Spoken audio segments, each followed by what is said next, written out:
आप देख रहे हैं अपना चैनल किनो नीनो टैलेंट। हेलो दोस्तों, वेलकम टू माय चैनल किनो नीनो टैलेंट। आप में से कई लोग मैथ्स का नाम सुन के घबरा जाते हैं, लेकिन हमारे भारत के ग्रेट मैथमेटिशियन श्रीनिवास रामानुजन ऐसे शख्स रहे हैं जो मैथ्स के पीछे भाग भाग के सफल रहे। आज मैं आपको उनके लाइफ के स्ट्रगल और कुदरत ने उनका कैसे साथ दिया, तो चलिए शुरू करते हैं। श्रीनिवास रामानुजन का जन्म 22 दिसंबर 1887 को भारत के दक्षिण पूर्व में तमिलनाडु के इरोड शहर में हुआ था। उनके पिता का नाम श्रीनिवास अयंगर था, जो एक कपड़ा व्यापारी के यहाँ क्लर्क का काम करते थे। उनकी माँ कोमल तामल थी, जो एक स्थानीय मंदिर में गाना गाकर हर महीने थोड़ी थोड़ी कमाई कर लेती। वे बहुत गरीब थे। 10 साल की उम्र में रामानुजन अपने जिले में टॉप स्टूडेंट थे। उन्होंने स्कूल का मैथमेटिक्स पुरस्कार जीता, और इससे भी महत्वपूर्ण बात यह है कि एक स्कॉलरशिप भी मिली, जिससे उन्हें कुंभकोणम शहर के गवर्नमेंट आर्ट कॉलेज में पढ़ने की अनुमति मिली, और उन्होंने कुंभकोणम टाउन हाई स्कूल शुरू किया। अपने स्कूल के पुस्तकालय में मैथमेटिक्स की किताबों को देखते हुए उन्होंने जल्दी से अपना पेशा ढूंढ लिया। मैथमेटिक्स से प्रेरित होकर रामानुजन मैथ्स के अलावा सारे सब्जेक्ट्स में फेल हो गए और अपनी स्कॉलरशिप खो दी। 1905 में उन्होंने मद्रास के पंचायप्पा कॉलेज में दाखिल लिया, लेकिन फिर से मैथमेटिक्स के अलावा सारे सब्जेक्ट्स में फेल हो गए। उनके पास बहुत कम फॉर्मल मैथमेटिकल नॉलेज थी, और इसके बावजूद वो नई नई थ्योरम्स को खोज करने में सक्षम थे।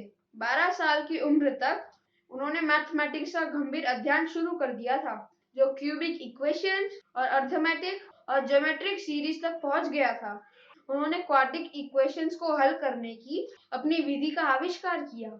जैसा कि रामानुजन के मैथमेटिकल नॉलेज का विकास हुआ, उनकी इंस्पिरेशन और एक्सपर्टाइज का मुख्य सोर्स जॉर्ज एस कार रहे, जिनकी देखरेख में उन्होंने प्रारंभिक सिनॉप्सिस तैयार की। इस पुस्तक में उन्होंने 400 से अधिक थ्योरम्स के मैथमेटिकल रिजल्ट्स प्रस्तुत किए। With little other guidance, Ramanujan को यह विश्वास हो गया कि मैथमेटिक्स कैसे किया जाता है, इसलिए उन्होंने खुद से नई नई चीजें सीखी। पैसे की तंगी के कारण वो अपना अधिकांश काम चौक के साथ स्लेट पर करते थे, और फिर फाइनल रिजल्ट्स को वो पेपर पर लिख लेते थे। गरीबी की तंगी के कारण उन्हें कई दिनों तक भूखा रहना पड़ता था। 1910 तक उन्होंने महसूस किया कि उन्हें जिंदा रहने के लिए काम करना चाहिए। मद्रास शहर में उन्होंने कुछ छात्रों को मैथमेटिक्स की ट्यूशन दी और अकाउंटिंग वर्क के लिए शहर का चक्कर लगाया, और फिर किस्मत का एक टुकड़ा उनके रास्ते में आया। रामानुजन ने गवर्नमेंट रेवेन्यू डिपार्टमेंट में काम खोजने की कोशिश की, और वहां उन्होंने एक अधिकारी से मुलाकात की, जिनका नाम रामास्वामी अय्यर था। रामास्वामी अय्यर को दिखाने के लिए रामानुजन के पास उनके नोटबुक थे, उनके मैथमेटिकल वर्क रिजल्ट्स। रामानुजन का सौभाग्य था कि रामास्वामी अय्यर गणितज्ञ थे। उन्होंने हाल ही में इंडियन मैथमेटिकल सोसाइटी की स्थापना की थी, और वो रामानुजन के काम को देखते हुए वो अवाक रह गए। रामास्वामी अय्यर ने रामानुजन के लिए फाइनेंशियली हेल्प करने का सुझाव देते हुए the secretary of Indian Mathematical Society R Ramachandra Rao से संपर्क किया। पहले राव ने इस विचार का विरोध किया कि रामानुजन का काम पहले के महान मैथमेटिशियंस की नकल करना था। हालांकि रामानुजन के साथ एक बैठक ने राव को आश्वस्त किया कि वे एक जेन्युइन मैथमेटिकल जीनियस के साथ काम कर रहे थे। वे रामानुजन के लिए सहायता प्रदान करने के लिए सहमत हुए, और रामास्वामी अय्यर ने इंडियन मैथमेटिकल सोसाइटी के जर्नल में रामानुजन के काम को प्रकाशित करना शुरू किया। हालांकि रामानुजन का काम समझना मुश्किल था। उनका गणित अक्सर बहुत कम क्लू छोड़ता था, जो किसी को भी मैथमेटिकल जीनियस बनाने की अनुमति नहीं देता था कि उसने अपने परिणाम कैसे प्राप्त किए।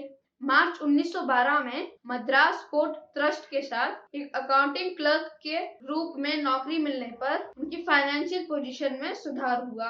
वहां उन्हें बंदरगाह के port chief accountant S Narayan Iyer, जो कि इंडियन मैथमेटिकल सोसाइटी के कोषाध्यक्ष थे, और सर फ्रांसिस स्प्रिंग एक इंजीनियर जो मद्रास पोर्ट के अध्यक्ष थे। उनके द्वारा अपने डेली टास्क को पूरा करने के बाद गणित में काम करने के लिए इंक्रीजमेंट मिला। फ्रांसिस स्प्रिंग ने सरकार द्वारा समर्थित रामानुजन के मैथमेटिकल वर्क के लिए ग्रेट ब्रिटिश यूनिवर्सिटीज में से एक पर रिसर्च पोजीशन में नियुक्त करने के लिए प्रेशर डालना शुरू किया। रामानुजन और उनके समर्थकों ने कई ब्रिटिश प्रोफेसरों से संपर्क किया, लेकिन केवल एक सपोर्टिव था। कैम्ब्रिज विश्वविद्यालय में एक प्रसिद्ध pure mathematician Godfrey Harold Hardy के नाम से जाना जाता है, जिन्हें जनवरी 1913 में रामानुजन का पत्र मिला था। उस समय रामानुजन 25 इयर्स की आयु तक पहुंच चुके थे। प्रोफेसर हार्डी ने रामानुजन द्वारा भेजे गए मैथमेटिकल नोट्स के 9 पन्नों पर विचार किया। वे अविश्वसनीय लग रहे थे। क्या ऐसा हो सकता है कि उसका कोई साथी उसके साथ कोई चाल खेल रहा हो? हार्डी ने एक अनप्रसिद्ध कैम्ब्रिज मैथमेटिशियन J.E. लिटिलवुड के साथ उन पेपर की समीक्षा की। लिटिलवुड ने बताया कि वे एक जीनियस द्वारा लिखे गए थे, लेकिन वे निश्चित रूप से श्योर नहीं थे। हार्डी एक कंक्लूजन पर पहुंचे। वे एक मैथमेटिकल जीनियस के पेपर्स को देख रहे थे। हार्डी रामानुजन के कैम्ब्रिज आने के लिए उत्सुक थे, लेकिन उनकी ब्राह्मण मान्यताओं के अनुसार रामानुजन ने विदेश यात्रा करने से इनकार कर दिया। इस समय के दौरान रामानुजन की मां को एक सपना आया, जिसमें देवी नामगिरी ने उनसे कहा कि उन्हें अपने बेटे को कैम्ब्रिज जाने की अनुमति दे देनी चाहिए, और उन्होंने यही किया। उनके निर्णय से अन्य धर्मपरायण परिवार के सदस्यों के साथ बहुत ज्यादा झगड़े हुए। रामानुजन प्रथम विश्व युद्ध के 3 महीने पहले अप्रैल 1914 में कैम्ब्रिज पहुंचे थे। कुछ दिनों के भीतर उन्होंने हार्डी और लिटिलवुड के साथ काम करना शुरू कर दिया था। 2 साल बाद उन्हें PhD के साथ सम्मानित किया गया। महान हंगेरियन मैथमेटिशियन पॉल एड्रो द्वारा एक दिलचस्प कहानी कही गई थी। G.H. हार्डी ने एक बार कहा था, मान लीजिए कि हम 0 से 100 के पैमाने पर प्योर टैलेंट के आधार पर मैथमेटिशियन का मूल्यांकन करते हैं। हार्डी ने खुद को 25, लिटिलवुड को 30, हिलबर्ट को 80 और रामानुजन को 100 का स्कोर दिया। बीमार स्वास्थ्य रामानुजन का निरंतर साथी था, जो कि उनके छोटे जीवन का कारण बना। कैम्ब्रिज में अपने पहले 3 वर्षों के लिए रामानुजन बहुत खुश थे। उनका स्वास्थ्य हालांकि हमेशा खराब था। इंग्लैंड में सर्दियों का मौसम जितना उसने कभी सोचा था, उससे कई अधिक ठंड ने उन्हें एक समय के लिए बीमार बना दिया। 1917 में ही diagnosed with tuberculosis and worryingly low vitamin levels. फरवरी 1919 उनका स्वास्थ्य भारत लौटने के लिए पर्याप्त तौर तक ठीक हो गया था, लेकिन दुख की बात यह है कि एक और वर्ष के लिए जीवित रहे। श्रीनिवास रामानुजन का 26 अप्रैल 1920 को मद्रास में 32 इयर्स की आयु में निधन हो गया।